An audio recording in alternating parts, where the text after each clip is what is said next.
कि मास्टर साहब बताइए कौन सा कार्य है, आप बताइए क्या करना है। आप क्योंकि आपकी एजुकेशन काफी ज्यादा है, आप एमबीए किए हुए हैं और भी बहुत सारी डिग्री आपके पास है, तो एक एजुकेटेड ग्राम प्रधान हमारा सौभाग्य है, अकबरपुर का सौभाग्य है कि हमारे गांव में श्री दीपक कुमार जी ग्राम प्रधान जी हैं। आइए आज आपकी वाणी से अपने विद्यालय के कायाकल्प और विद्यालयों के नामांकन, विद्यालयों के बच्चों की स्थिति, आपने जब भी ग्राम पंचायतों की बैठक होती है तो आप स्पष्ट निर्देश देते हैं सभी अभिभावकों को कि आप ड्रेस खरीदो, पैसा तो आपके खाते में आएगा, आज नहीं तो कल आएगा। आज 99% बच्चे 99.9% बच्चे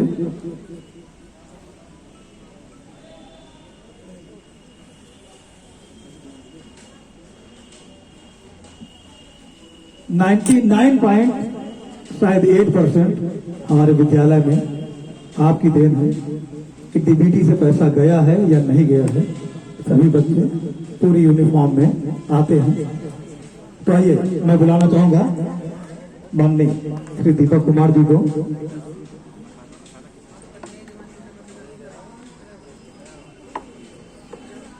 धन्यवाद सर।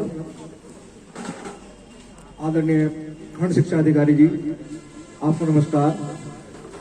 और यहाँ पर उपस्थित हमारे तमाम प्रधान साथी, सभी अध्यापकगण, सभी को नमस्कार करता हूँ। पुष्पेंद्र सर हैं यहाँ पे, हमारे महेंद्र सर हैं, ये प्रशंसा इतनी कर देते हैं कि अगर समझ में नहीं आता कि क्या कहा जाए और क्या ना कहा जाए।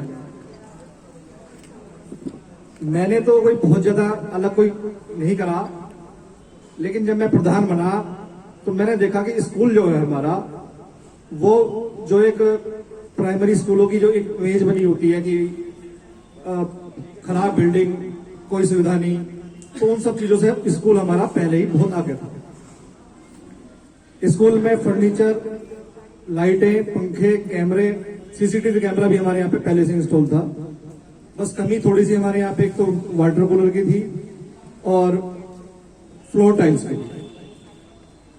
तो सबसे पहला जो काम था हमारे यहाँ पे पंचायत के माध्यम से, वो हमने फ्लोर टाइल का कराया जी स्कूल में।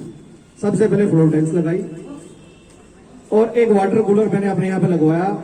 वो भी कोई नया नहीं लगवाया, जो एक अनयूज्ड था, एक जगह पंचायत में खड़ा हुआ था, उसे लोग यूज नहीं करते थे, उसी को मैंने ठीक करा के उसी को पंचायत में फिट कराया।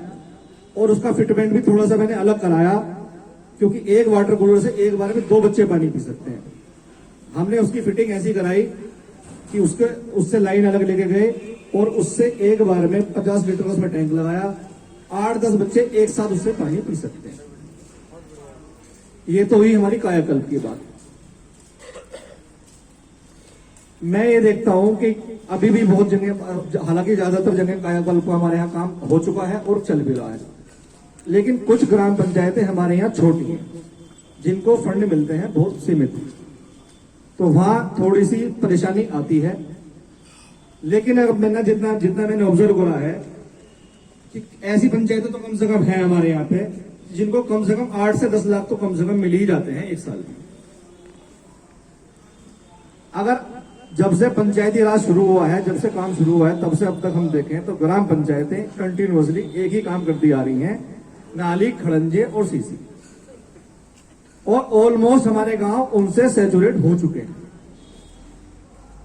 अगर हम ये मान लें कि 1 साल का पैसा, सिर्फ 1 साल का, चाहे पंचायत छोटी हो या बड़ी हो, सिर्फ 1 साल का पैसा हम स्कूल के नाम कर दें तो हमारा कायाकल्प भी पूर्ण हो जाएगा और ये दिक्कतें हमारी खत्म हो जाएंगी। अब बात आती है कि कायाकल्प स्कूल का महत्वपूर्ण क्यों है। अगर हम ये देखें कि एक रास्ता बनाए या 2 रास्ते, 100 मीटर का अगर हम रास्ता बनाते हैं सीसी से, इंटरलॉकिंग से, तो उसकी एक अप्रोक्सीमेटली कॉस्ट आती है 5 लाख। अगर आप 200 मीटर बनाएंगे तो 10 लाख रुपए आपके उसमें इन्वेस्ट हो जाएंगे और उन 10 लाख रुपए से आप एक बहुत ही सीमित लोगों को लाभ पहुंचा पाएंगे। लेकिन 10 लाख रुपए अगर आपने स्कूल में लगा दिए तो गांव की जो अधिकतर आबादी है जो कमजोर वर्ग है उससे जितने बच्चे आते हैं उन सब फैमिलियों को उससे फायदा मिलेगा। अभी भी हमारे यहाँ पे जितने भी हम अपने अपने इस क्षेत्र की बात करें हम, तो मेरे ख्याल से 60-70% हर जगह बच्चे ऐसे होंगे जो कमजोर तबके से हमारे प्राइमरी स्कूलों में पढ़ने आते हैं, या तो और भी अधिक भी हो सकते हैं, मैं तो कम ही बता रहा हूं। तो उन लोगों उन बच्चों को ये मूलभूत सुविधाएं प्रदान करने की जिम्मेदारी जो है वो हम ही लोगों की। प्रधान जो है वो चाहे वो यंग एज में है या एजिड है, लेकिन एक गार्जियन ही होता है गांव का, एक अभिभावक भी होता है। तो उन बच्चों की देखरेख करने की जिम्मेदारी, उनकी समस्याओं को समझने की जिम्मेदारी भी प्रधान की गई है।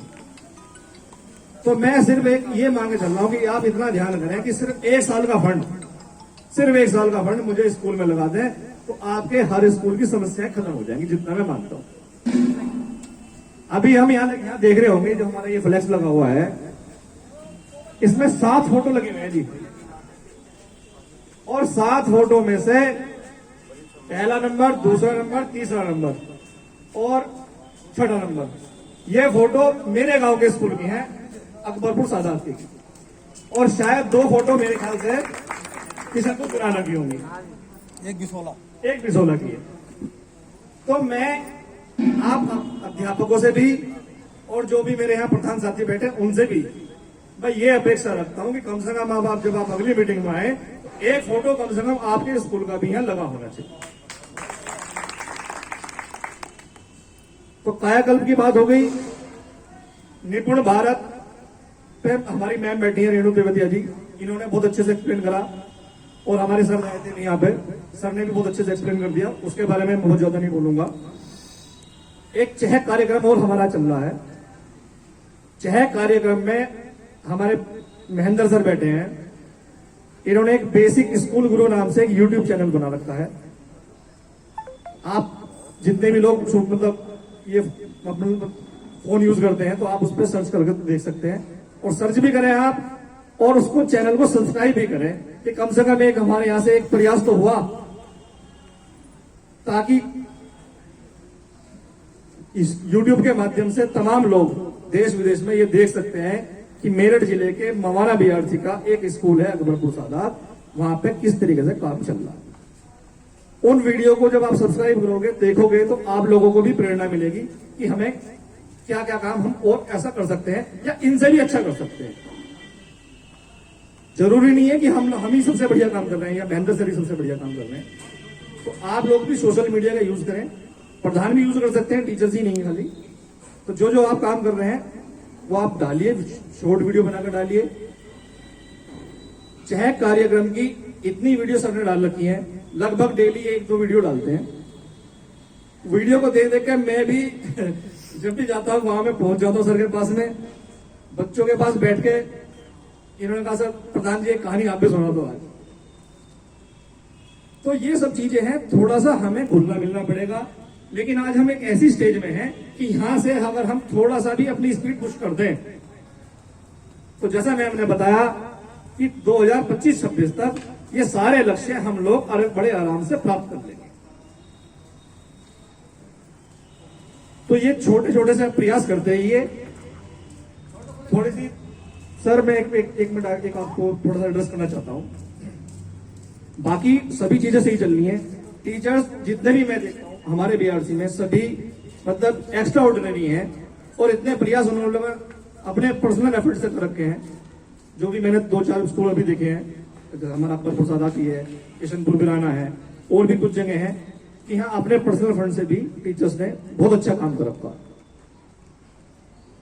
दिक्कत थोड़ी सी सर ये है कि जैसे हमारे यहाँ कुछ जगह, मेरे यहाँ भी है, जो जर्जर बिल्डिंग है, उनका सर सोल्यूशन नहीं हो पा रहा। एक स्कूल में हमारे यहाँ पे एक जर्जर बिल्डिंग है, उसका प्रस्ताव भी हमने आपके माध्यम से जिले पे भेज दिया, लेकिन सर वो जिले वाली प्रोसेस इतनी स्लो है कि उससे क्या होता है कि आदमी डिमोटिवेट हो जाता है।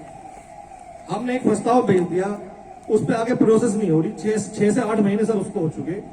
तो थोड़ा सा मेरा आपसे विनम्र निवेदन ये है कि जो भी जिले के अधिकारी हैं जिनसे संबंधित ये काम है, कि वो इसमें कम से कम थोड़ी सी स्पीड बढ़ाएं, कुछ हमारे विद्यालयों को कक्ष भी आवंटित हुए हैं। तो वो आवंटित तो सर कागजों में हो गए, लेकिन ना अभी हमें उनका कोई रूपरेखा मिली, ना उनका हमें कोई फंड मिला। वो मिल जाए तो हम लोग उस काम को भी आगे बढ़ा दें। मेरे यहाँ उच्च प्राथमिक विद्यालय में 350 प्लस बच्चे हैं और 150 प्लस बच्चे मेरे यहाँ प्राइमरी नंबर 1 में हैं। तो बिल्डिंग की हमें जो है वो भी पहले से शॉर्टेज चल रही है, और जिस तरीके से हर साल 10 साल बच्चे बढ़ रहे हैं तो वो समस्या में और बढ़ेगी। जितना आप लेट करोगे और चीजें लेट होती चली जाएंगी। तो इस चीज में भी मैं चाहता हूं कि थोड़ा सा डिपार्टमेंट स्पीड पुश करे। अगर जर्जर बिल्डिंग में आपके पास में विभाग नहीं है, स्टाफ नहीं है उसको डिमोलिश करने के लिए, तो आप पंचायत को अधिकार देते हैं। पंचायत उसके लिए विज्ञापन निकालेगी और उसमें जो भी लोग इच्छुक होंगे वो उसकी बोली लगाएंगे। वो पैसा शिक्षा विभाग चाहे शिक्षा विभाग के खाते में चला जाएगा, नहीं तो आप ग्राम पंचायत चाहे तो ग्राम पंचायत अपने खाते में लेके उसको स्कूल में ही लगा देगी। बाकी बातें बहुत सारी हैं, लेकिन आप लोगों का भी टाइम कीमती है। तो मैं आप लोगों से चाहूंगा, कोई भी हमारे प्रधान साथी हो जिन पर कोई अच्छे अनुभव हो तो वो भी अपने विचार साझा करें। और रिक्वेस्ट मेरी बस आप लोगों से यही है कि सबसे ज्यादा आप जो ध्यान दें वो पढ़ाई पे ध्यान दें, बच्चों पे ध्यान दें। बाकी रास्ते वास्ते वाली शिकायतें तो आप कभी सोल्व नहीं कर पाओगे। 5 साल की जगह चाहे 10 साल आप प्रधान बन जाए, वो किसी ना किसी की गली, किसी ना किसी की नाली, किसी का हैंडपंप वो खराब ही रहेगा, वो नहीं आप पूरे कर सकते। तो सबसे ज्यादा आप शिक्षा पे ध्यान दें। इससे बड़ा योगदान गांव के विकास में कोई नहीं हो सकता। धन्यवाद।